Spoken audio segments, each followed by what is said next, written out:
Hello and welcome to the point. వివాదాల రామ్ గోపాల్ వర్మ గారికి మరొక కేసు ఉచ్చు బిగించుకుందా?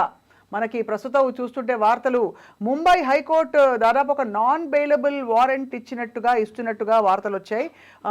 ఒక దాదాపు 7-8 ఏళ్ల క్రితం చెక్ బౌన్స్ కేసులో వర్మ గారిని అరెస్ట్ చేయవలసిందిగా కోర్టుకి ఆయన హాజరు కాకపోవడం కూడా ఒక నేరంగా పరిగణించిన కోర్టు అని చెప్పి తెలుస్తోంది. ఈ అంశంపై మాట్లాడబోతున్నాం. వర్మ గారి లాయర్స్, బై ద వే, నేను రామ్ గోపాల్ వర్మ గారితో స్వయంగా మాట్లాడాను. ఆయన లాయర్లు దీన్ని పరిశీలిస్తున్నారని, మ్యాటర్ కోర్టులో ఉంది కాబట్టి ఆయన మీడియా ముఖంగా ఏమీ చెప్పదలచలేదని చెప్పి ఆయన క్లారిఫై చేశారు. బట్ వీఆర్ టేకింగ్ కేర్ అని చెప్పారు. వీ హ్యావ్ విత్ అస్ ప్రముఖ న్యాయవాది, అందరికీ సుపరిచిత విశ్లేషకులు కూడా, ఆజాద్ గారు. ఆజాద్ గారు, యాజ్ అన్ అడ్వకేట్ ఈ కేసు నిలబడుతుందా లేదా, ఏం జరుగుతుంది చెప్పండి. ఏముంటుంది మేడం, ఇప్పుడు చెక్ బౌన్స్ కేసు అనేది పెద్ద క్రైమే కాదు. అది ఈ ఎకనామికల్గా ఈయన ఇచ్చుంటారు. అంటే ఇక్కడ ఎలా ఉంటుందంటే అండి, ఈ సినీ పరిశ్రమల్లో సంబంధించి అయి ఉంటుంది ఇది. బహుశా ఏంటంటే కొన్ని ఫుల్ఫిల్ చేయనప్పుడు, ఇప్పుడు సార్కి డబ్బులు కుదవలేక కాదు, ఆయన ఇవ్వలేక కాదు కదా. కొన్ని సందర్భాలు ఏమవుద్దంటే ఒక ఫుల్ఫిల్మెంట్ ఉంటుంది. ఆ సందర్భంలో ఏంటంటే వీళ్ళు చెక్ ఇచ్చినప్పుడు వాళ్ళు సరిగ్గా దానికి కార్యక్రమాలు ఏదైనా సరే వీళ్ళు అనుకున్న కమిట్మెంట్ కానప్పుడు జనరల్గా పట్టించుకోరు కదా. ఇది ఎలా 2018 కేసు అలా జరుపుకుంటే పెండింగ్ వచ్చింది. రీసెంట్గా వేసేసి ఏదో మీడియాలో చెప్పినట్టు అల్చల్ చేయాల్సిన అవసరం లేదు. ఇది యథావిధిగా ఒక వ్యక్తి ఇచ్చాడు, నెగోషియబుల్ ఇన్స్ట్రుమెంట్ యాక్ట్ కింద మనం చెక్ ఇచ్చాము, అది ఏదో ఫుల్ఫిల్మెంట్ కానట్టుంది, కమిట్మెంట్ ఇద్దరి మధ్య ఏదో జరిగి ఉండొచ్చు, కామన్గా ఆయన పట్టించుకోకపోవచ్చు. అది కూడా ఈయనేమి ఇవ్వలేదంట కదా మేడం. ఇప్పుడు ఇచ్చింది వేరు, కానీ ఈయన సిగ్నేచర్ ఆథరైజేషన్ పర్సన్ కాబట్టి జనరల్ ఈయనకే వచ్చింది, పెట్టిన సంతకం కాదు కదా మేడం. ఈయన కాదు కదా, ఈయన తాలూకు ఎవరో పెట్టి అది బౌన్స్ అవడంతో. బట్ అంత అంటే కేసుకి హాజరు కాకపోవడం కూడా నేరంగా పరిగణించాలి. అలా అంటే ఏముండదు. యాక్చువల్లీ ఏంటంటే చెక్ బౌన్స్ కేసుల్లో మనం రాకపోతే ఆప్షన్ పిటిషన్ వేస్తారు కామన్గా. అది ఎక్కడైనా అంతే. ఇప్పుడు మేమైనా అంతే. కొంతమంది ప్రముఖులు రాలేరు, మా దగ్గర కూడా చెక్ బౌన్స్ కేసులు వస్తుంటాయి, ప్రముఖులు ఉన్నారు. సో వాళ్ళు రారు, కామన్గా రాని స్థితిలో ఏమవుతుందంటే జనరల్గా మేము ఆప్షన్ పిటిషన్ వేస్తాం ప్రతి వాయిదాకి. వేసినప్పుడు కోర్టు వారు యాక్సెప్ట్ చేస్తుంటారు, అది ఏమి ఇబ్బంది ఏమి లేదు.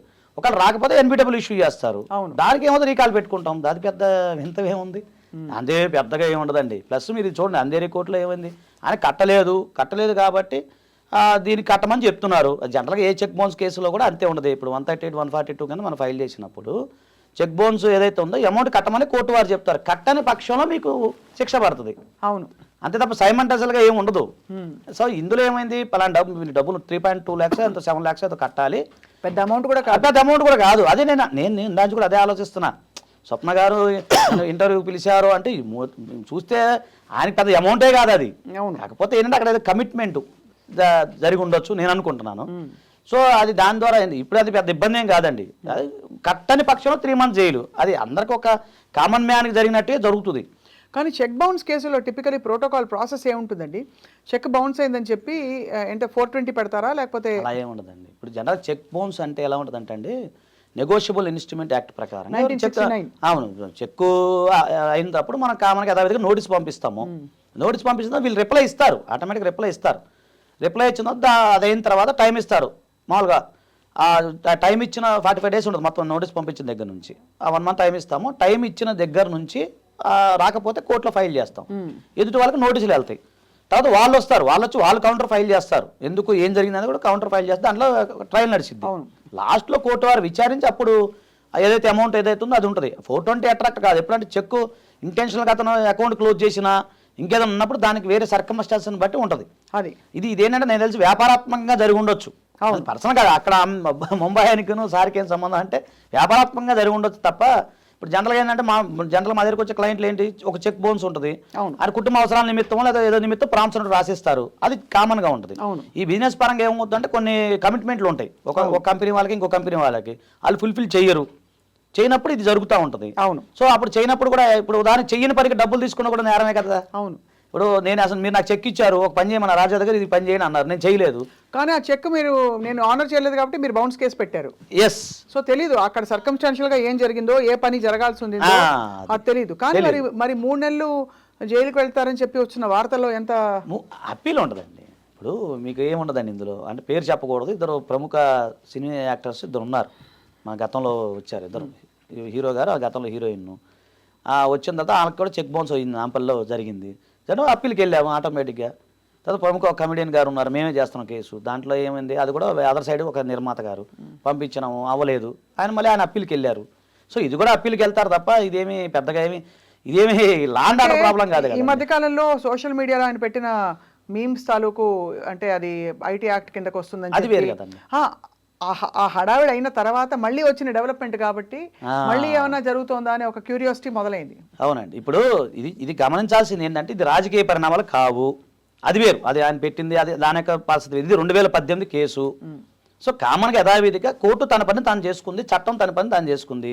కోర్టు ఇచ్చిన తీర్పు ఏదైతుందో మీరు నేను అందరం శిరసా వహించాలి. ఇప్పుడు సార్ అన్నట్టు గౌరవ కోర్టుకి రెస్పెక్ట్ ఇవ్వాలి, మనం రెస్పెక్ట్ ఇద్దాము. నెక్స్ట్ ఈయనకున్న హక్కు ఏంటి, ఫర్దర్గా దానికి సంబంధించి అప్పీల్కి వెళ్తారు, అంతే కదా.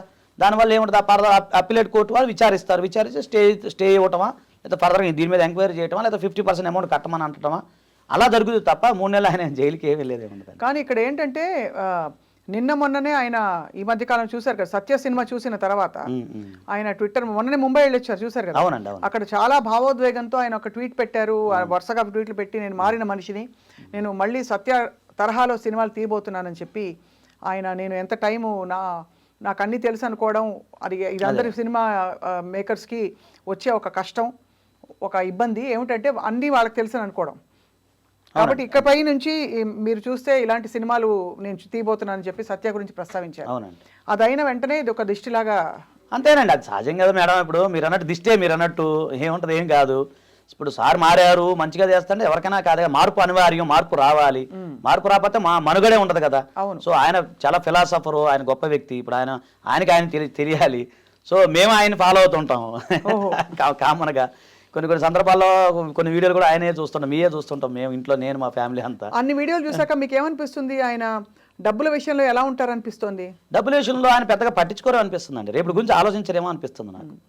డోంట్ కేర్ అన్నట్టు ఉంటుంది. నాకు తెలిసి ఒక వీడియోలో చెప్పారు, నా దగ్గర డబ్బులే ఉండవు అన్నారు ఆయన. అవును, వాస్తవంగా అప్పటి నుంచి నేను కూడా అదే ఫాలో అవుతున్నా. నిజంగా నా దగ్గర కూడా డబ్బులు ఉండవు. ఓహో, అంత ఏముండవు, ఒక గోల్డ్ బ్రేస్లెట్ అదేదో లేండి చెప్తున్నావా. అంటే కొన్ని బాగుంటాయండి ఆయన చెప్పినవి. అసలు చాలా ఒక్క మాట చెప్తా, టైం ఉందో లేదో మనకి. చెప్పండి సార్.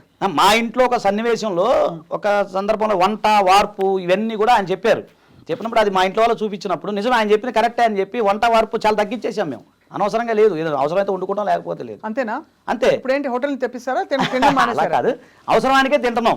అది ఆయన చెప్పారు, చాలా వేస్ట్ కార్యక్రమం పెట్టుకోవచ్చు. ఆయన పొద్దున చూసా వీడియో, బ్లడ్ ఆమ్లెట్ ఏదో తినే సింపుల్ గా ఉంటుంది. పొద్దున కూడా అదే అన్న, ఎందుకు ఈ టైం వేస్ట్ సార్ చెప్పినట్టు. కొన్ని సింప్లిఫై అవుతున్నాయండి లైఫ్లో. పెద్దగా వంట గిన్నెలు తోముకుంటాం, పెద్ద పని చాలా సింప్లిఫై చేసుకున్నాడు ఆ లైఫ్ని. నేను కూడా అదే కొంచెం ఫాలో అవుతున్నాను, అది కరెక్టే అనిపిస్తుంది మనకి. బట్ ఈ వ్యక్తి మీద మరి ఆయన విప్లవాత్మకంగా మాట్లాడిన ధోరణిలో గతంలో ఒక అంటే ధార్మికమైన కేసులు ఆయన మీద రావడం, ధర్మం పట్ల ఆయన కొంచెం ఒక అవాకులు చెవాకులు అన్నారని చెప్పి. సో దీనిపై మీ అభిప్రాయం ఏంటి? ఆయన కేర్ చేయరా? చట్టాన్ని మళ్ళీ చాలా గౌరవించే వ్యక్తి, చాలా గౌరవిస్తారు ఆయన. ఎప్పుడు లీగల్ భాష మాట్లాడతారు. సబ్జెక్ట్ తెలుసండి. ఇవాళ కూడా ట్విట్టర్ ముఖంగా పెట్టారు, చూసారు కదా, the matter is in court, I cannot talk now. ఆయన చాలా ప్రతి సినిమా కూడా అంతకుముందు సినిమా తీశారు, అది కూడా ఇక్కడ తీయలే, వేరే దేశాల్లో తీశారు. సో ఆయన చాలా లీగల్ పరంగా మంచి నాలెడ్జ్ ఉందండి, లీగల్ సబ్జెక్ట్ నాలెడ్జ్ ఉంది. ఏదేమైనా ఒకటండి, ఇప్పుడు ఆయన ఒక ఫిలాసఫరు. ఇప్పుడు మీకు తెలిసిందేం కాదు, ఆయన ద్వారా ఒక IPS officer, young IPS officer ఆయన్నే తీసుకొని అయ్యారు. అది చాలా గొప్ప కదండి. అవును, చాలా గొప్పతనం. అక్షయ్ కుమార్ ఆయన డైరెక్ట్గా చెప్పేశారు, మీ గైడ్ ఎవరంటే ఆయన చెప్పి ఆయన చెప్పడం జరిగింది, ఐపీఎస్ ఆఫీసర్ గారు. సో అలాంటి వ్యక్తి సహజం అండి. ఇప్పుడు సూర్యుని చూసి సహజంగా అందరూ మనం మూసామనుకోండి, మూస్తే మన మీద పడుతుంది, అది పెద్ద పట్టించుకోవాల్సిన. సో ఇది పెద్ద గౌరవ కోర్టుని అంతే పూర్తిగా గౌరవిస్తూ కానీ అప్పీలు వెళ్తారు, ఆయనకున్న రైట్ ఆయనకుంటది, అంతే తప్ప ఏం లేదండి దీంట్లో, పెద్దగా ఏం లేదండి. రైట్. ఆజాద్ గారు, చాలా మంది అభిమానులు అలాగే క్యూరియాసిటీ ఉన్న వాళ్ళందరికీ వాళ్ళ డౌట్లని క్లియర్ చేసినందుకు మీకు ధన్యవాదాలు. నమస్తే అండి.